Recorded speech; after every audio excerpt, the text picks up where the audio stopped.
never thought babysitting could be anything other than boring. Sure, I'd heard the occasional creepy story, strange noises, weird neighbors, kids saying unsettling things, but I always brushed them off as overactive imaginations. That was before the night I babysat for the Carters. It's a night I'll never forget, no matter how hard I try. It was a Friday evening, and I was 17 at the time. The Carters lived in a quiet suburban neighborhood, the kind of place where nothing ever seemed to happen. Their house was modest but well kept, with a neatly trimmed lawn and a porch light that flickered faintly as I walked up the steps. Mrs. Carter answered the door, her smile tight and her eyes darting nervously behind me, as if she were expecting someone. She introduced me to their 8-year-old son, Ethan, who was sitting on the couch, staring blankly at the TV. He didn't look up when I said hello. The parents were in a hurry to leave. Mr. Carter handed me a list of instructions, his voice low and urgent. "Ethan has asthma," he said, tapping the paper. "Make sure you give him his medicine at 8:30. It's the pink syrup in the fridge. Don't forget." Mrs. Carter nodded, her lips pressed into a thin line. "It's very important," she added, her tone almost pleading. I nodded, trying to shake off the strange vibe they were giving off. They left in a rush, and as their car pulled out of the driveway, I couldn't help but feel a knot of unease in my stomach. The house felt too quiet, too still, like it was holding its breath. The first hour was uneventful. Ethan barely spoke, only nodding or shaking his head when I asked if he wanted a snack or if he was okay. He seemed off, but I chalked it up to shyness. Around 8:15, I went to the fridge to get his medicine. The bottle was there, just as they'd said, a small, unlabeled container filled with a thick pink liquid. I hesitated for a moment, staring at it. Something about it felt wrong, but I couldn't put my finger on why. At 8:30, I called Ethan to the kitchen. He shuffled in, his eyes downcast, and took the spoonful of syrup without a word. Almost immediately, his breathing changed. It started as a faint wheeze, but within seconds, it escalated into ragged, desperate gasps. His face turned pale, and he clutched at his throat, his eyes wide with panic. "Ethan!" I shouted, my heart pounding. I grabbed the bottle, my hands shaking as I squinted at the faded label. It wasn't until I held it up to the light that I saw it. Industrial solvent. Do not ingest. My stomach dropped. I fumbled for my phone, dialing 911 with trembling fingers. The operator's voice was calm, but I could barely hear her over the sound of Ethan's labored breathing. I was giving her the address when the front door burst open. The Carters rushed in, their faces twisted with rage. "What did you do?" Mrs. Carter screamed, her voice shrill and accusing. Mr. Carter shoved past me, scooping Ethan into his arms. "We told you to give him his medicine," he roared. I tried to explain, but they weren't listening. They were too busy yelling at me, blaming me, as they carried Ethan to their car and sped off to the hospital. I stood there, frozen, the bottle of poison still clutched in my hand.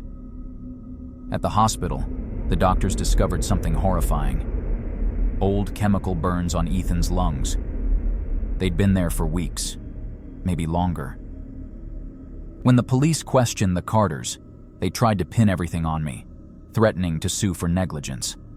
But then the CCTV footage from their kitchen was reviewed. It showed them replacing Ethan's real medication with the pink solvent weeks earlier. The Carters were arrested, and Ethan was placed in protective custody. I never found out why they did it. The police speculated it might have been some twisted form of Munchausen syndrome by proxy, but they never confirmed it. To this day, I can't shake the image of Ethan's face as he struggled to breathe, or the way his parents looked at me with such venom. I still wonder if they would have gone through with it, if they would have let him die just to blame someone else.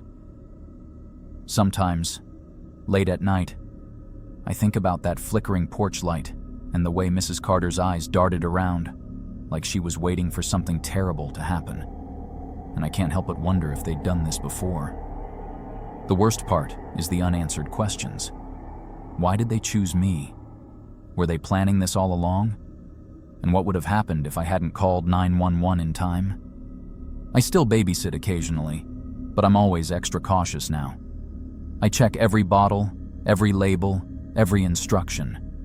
And every time I walk into a house, I can't help but feel that same knot of unease in my stomach, like I'm stepping into a trap I can't see.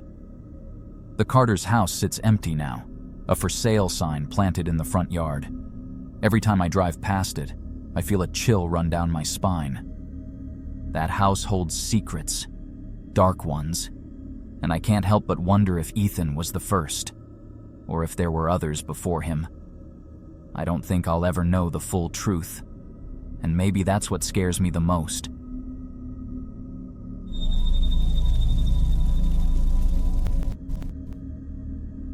I've always loved kids, which is why I started babysitting when I was 16. It was an easy way to make some extra cash, and most of the families I worked for were nice, normal people. But there was one job that still haunts me to this day. It's the kind of story that sounds made up, but I swear every word of it is true. It was a Saturday night, and I'd been hired to watch a 3-year-old girl named Lily. Her parents, the Millers, lived in an older house at the end of a quiet street.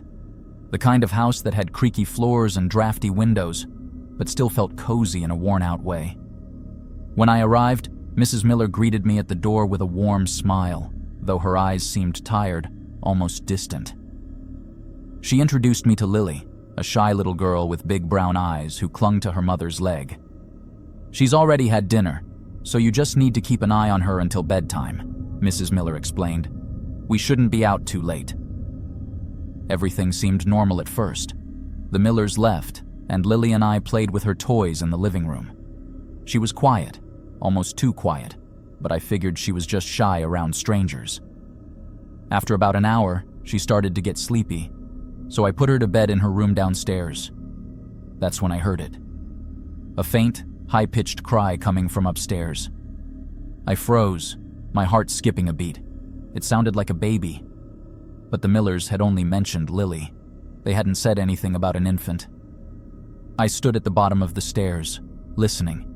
The crying was soft, but unmistakable. It was coming from the second floor. My mind raced. Maybe they had a newborn and forgot to mention it? Or maybe it was a neighbor's baby, the sound carrying through the walls. But no, it was too clear, too close. I hesitated, torn between checking it out and staying with Lily. Finally, curiosity, or maybe dread, got the better of me. I crept up the stairs, the old wood creaking under my feet. The crying grew louder as I reached the top, leading me to a closed door at the end of the hallway. I tried the knob. Locked. The crying stopped. For a moment, I thought I'd imagined it. But then it started again, weaker this time, almost like a whimper. My stomach churned. I didn't know what to do. I told myself it was probably nothing, but the sound was so real. I found a bobby pin in my hair and, after a few clumsy attempts, managed to pick the lock. The door swung open with a soft creak, revealing a room that made my blood run cold. It was a nursery, but not a normal one. The room was frozen in time, covered in a thick layer of dust. A crib sat in the corner, its sheets yellowed with age. On the dresser was a can of expired baby formula, the label faded and peeling. A calendar hung on the wall, the date still set to August 2008. And then I saw it. Framed on the wall was a newspaper clipping. The headline read, "Local couple's newborn dies in house fire." My hands trembled as I read the article. It described how the Miller's infant son had died in a tragic accident years ago. The fire had started in the nursery. I stumbled back, my mind reeling. Why would they keep this room like this? Why would they lock it away, untouched, for over a decade? Before I could process what I'd found, I heard the front door open downstairs. The Millers were home, early.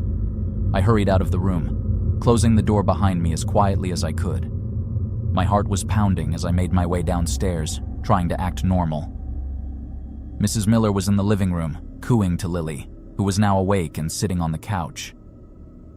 "We're so glad you're still here," Mrs. Miller said, her voice soft but with an odd intensity. I forced a smile, but my eyes were drawn to Lily. She was staring past me, up the stairs, her expression blank. Her gaze was fixed on the nursery door. The Millers didn't mention the crying.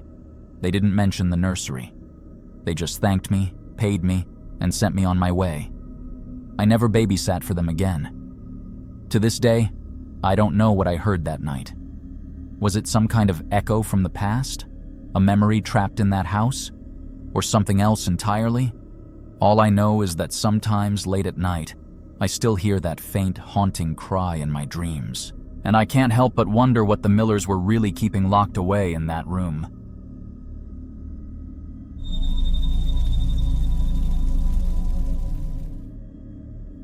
I've always been a bit of a skeptic when it comes to horror stories.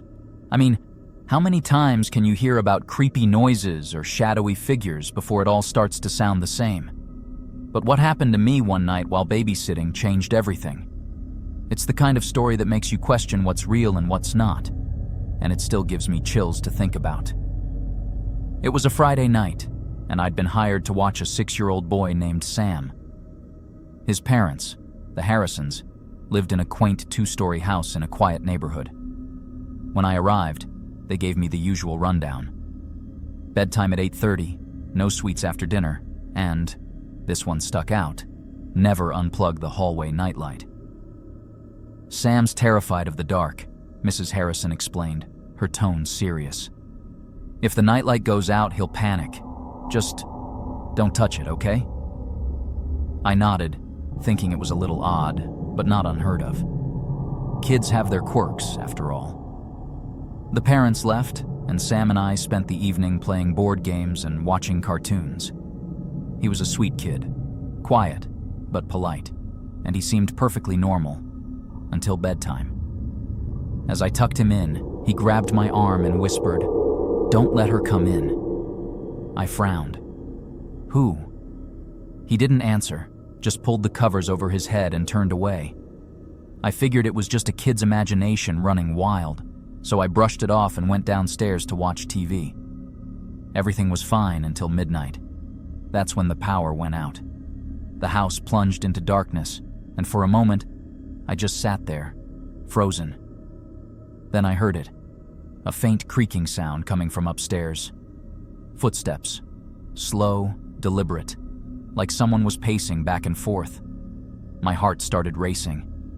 I grabbed my phone and turned on the flashlight, the beam cutting through the thick blackness. That's when I noticed something strange. The hallway nightlight, the one the parents had warned me about, was still on. But how? The power was out. I walked over to it, my unease growing with every step. The nightlight was plugged into the wall, but when I followed the cord with my flashlight, I realized it wasn't connected to an outlet. Instead, the cord snaked into a small, barely noticeable hole in the wall. I hesitated, my gut screaming at me to leave it alone. But curiosity got the better of me. I pulled the cord gently, and to my shock, a hidden panel in the wall slid open, revealing a narrow crawl space. The air that wafted out was stale and smelled faintly of smoke. I shone my flashlight inside, and what I saw made my blood run cold. The crawl space was filled with bundles of burned photos, their edges charred and curled. In the center was a makeshift shrine, melted candles, a cracked mirror, and a framed photo of the Harrisons on their wedding day. But they weren't alone.